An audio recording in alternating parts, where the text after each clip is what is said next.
y'all. It's Paula with Hillbilly Orchids. Welcome back to my channel. I hope everybody's having a fantastic day. I was working on pulling some moss off of one of my new acquisitions, Smiley Prince Wilson, and I got to thinking. I was like, wait a minute. Hold the phone, stop the press. This would be good stuff to talk about with, newbies and just buying your first Phalaenopsis orchid. What should you do?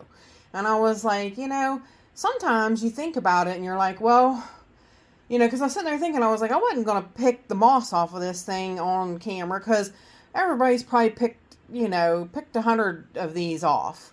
And I'm like, but there's still always those few people, that are just getting involved in orchids now for the first time. And I'm like, okay, wait a minute. Yep, that's right. So don't just always assume that everybody's just as far along as you are in growing, because they're not. There are people just today that have picked up their first orchid ever. And I remember back so long ago what it was like the day I picked up my first orchid. I was super excited, super stoked, thought, I can do this. And the first thing I did was I came home and, well, this was actually when I bought my first one. My very first orchid was gifted to me by my husband for Valentine's Day. So, yeah, that's what started. That's what started the ball rolling. But when the very first time I bought my own, it was like a whole different world. So it's like, oh, I can do this. Well, you know what? For a new person, it's quite nerve-wracking. First of all, you're not experienced with handling moss and everything. Second of all, orchids don't grow in dirt, that's something new. So then you're handling another new medium, which is putting them back in bark or what have you. And then the fact that you got to understand and know which media it came out of. So which one are you going to put it back in? So this one, of course, this Smiley Prince Wilson, it came in some very packed sphagnum moss. Now, this moss is not old. This moss smells good and everything, but I'm not keeping it in this because I want my moss to be fluffy. So this is definitely coming off of this plant. But what I want you to understand is like, be very careful. This is the first time peeling moss off of a plant, and your moss will snap just like that did, and you never know if that's a root or not. Sometimes your roots will snap because these babies, when they first start out, their roots are very brittle. So, yeah, this would be, a good learning process for somebody that, hasn't ever handled one in moss like that before. So you definitely very slowly pick your moss out of it. I know it's tedious and it is a little time consuming, but it's best for your plant because you don't want to break a root on your plant. You want to keep your plant with as many roots as possible. I have unpotted them before, even with as much experience as I've had in growing, and I have broke roots. So yeah, don't think just because you're new at it and you broke a root that's something, no. The best of the best do it too. So the other thing I want you to keep an eye out for is any pests or anything, because you're looking at the plant, you're looking at it closely, or look at any defects or anything that's going on with the plant. So this is the time when you want to really scope out the plant and see what's going on with it. Now, while you're doing this, you also need to think, what am I putting this plant back in? I could take this plant and put it right in bark. Straight bark. I could do that. That would be a very good remote possibility. Only thing is that this plant has been in a high moisture medium for its whole life. This is a seedling plant. So, and that's something else you need to understand and know. Is this a seedling? Is it a yearling? Is it, you know, is it teenager size? Is it adult? Is it full size? You know, that kind of thing. You need to be aware of what you are dealing with. So this one, and the fact that it's a seedling, I need to keep bringing it moisture. So I am going to put her back in a high moss content. I am going to use a little bit of probably treated coconut husk chunks, that kind of thing. But for the most part, she's going to be back in a moisture retentive medium. But like I said, I could put her in bark. Now, the way to transition them is you could use like a small grade bark, which would hold more moisture, and you would have to water it frequently for like the first 2 months to get it to adapt over to less moisture and drying out in between. So that's something you'd have to think about. And you have to think about how often you water. You know, I water every week in the summer, and I water bi-weekly in the winter. So, you know, moss would be a better choice for me, because that would help me maintain some moisture with my plant, you know, in between the waterings, especially in the winter when it's cooler. You see, different things like that. So sometimes the best thing to do is put it back in what it was growing in. But sometimes you can't do that. I've never been great about growing with moss. So I've been reworking with it again and trying to learn, trying to change my ways about growing. So yeah, it makes a big, huge difference. So, but that's just some different tips that you can, you know, go with. Like I said, I could put it in bark, and I would have to water this plant frequently over the next couple months till it transitioned on its own. You can do that. It's possible, but honestly, this plant will do better, even for me, if I put it in a higher moss content. So now I'm being really careful. See, there's a white root that I could have very easily mistaken for a piece of moss. So the other thing too is with Phalaenopsis, they kind of like to be snug. They like their roots to be pretty snug. They do, and they will grow aerial roots, which is perfectly normal. A lot of people often wonder, you know, well, when I repot, do I put them in the pot? Well, yes, you can.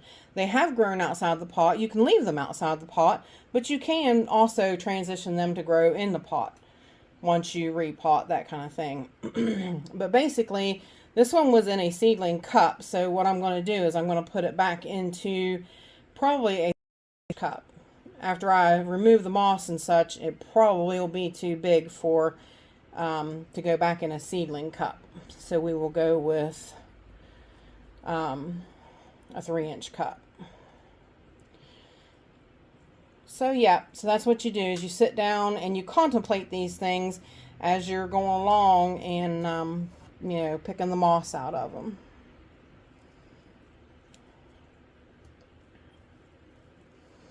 And I'll show you, like I said, you want the moss to be more fluffy when you get done.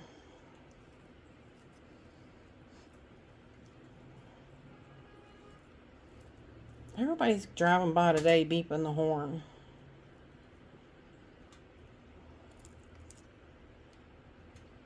It's a very, very nice day outside today, so I assume everybody's out.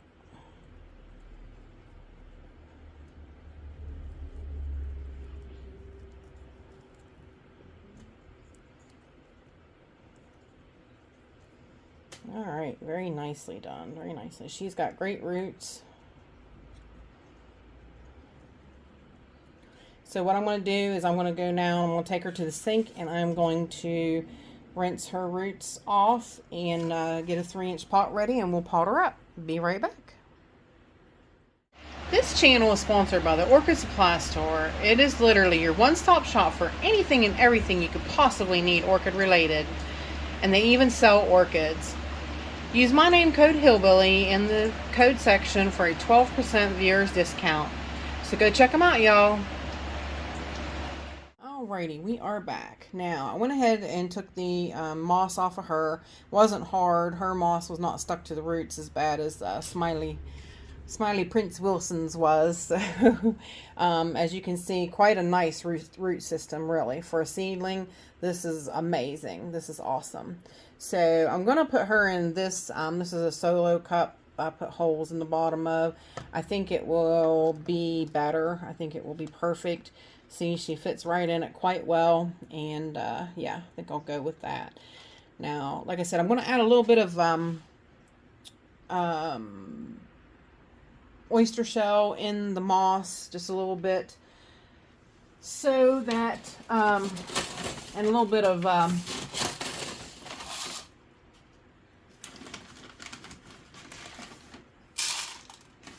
charcoal. Couldn't think. I was looking at it, but I couldn't think. See, there goes another one. Hey, what's going on? They're probably beeping at somebody's fire hall. But yep, I'm gonna pour that in over the moss so that we have a good. The oyster shell kind of helps keep the pH of the moss right and stable. So I do like to add that in there. So and then we're going to go with moss. Actually, I do want to put a little bit of chunks in the bottom. Okay, then we're going to go with the moss. I want to keep it decently fluffy as I can, putting it down in there. I don't want to press it in too much because it will compact over time. It's a matter of, you know, it just does. It's the way it does it.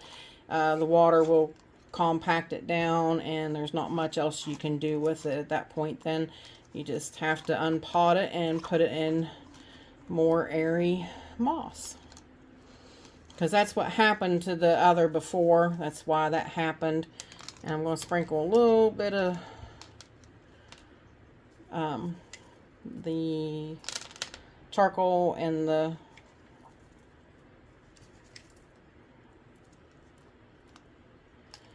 just so that it's in there, the crushed oyster shell.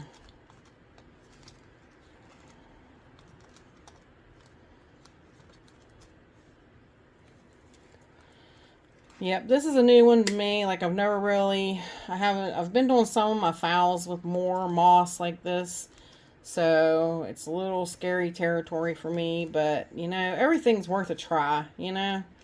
Like I said, I've been that way. I've not had great success with moss. So, you know, you just keep trying. You try and try again, you know. As it could be the plant. It might not be anything to do with you, you know. I've had some rough pasts with moss, so basically, yeah, that's what we're gonna do with her.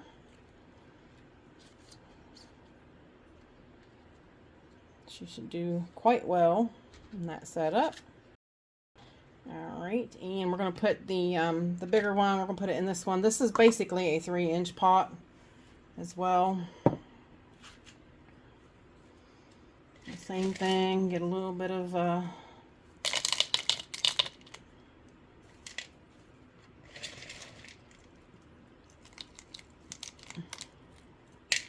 medium for the bottom.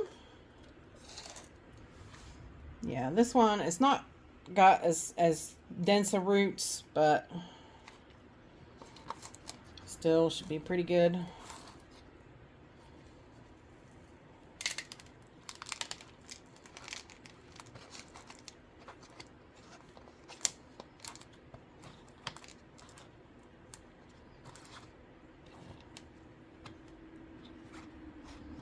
I added more moss to my my Leodoro, and she went nuts. She really enjoyed it. So I really, you know, changed my mind a lot with using the moss. By seeing her reaction, yeah, it just changed my thoughts and theories on it. So I wanted to do some more and moss.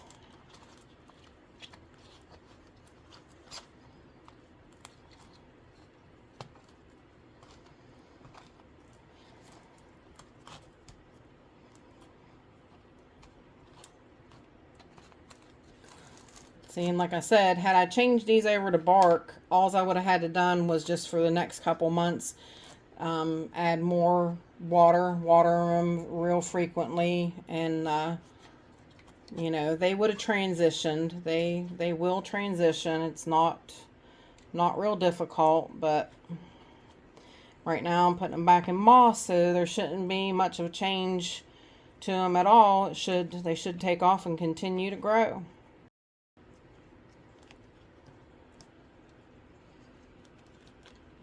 So there we go.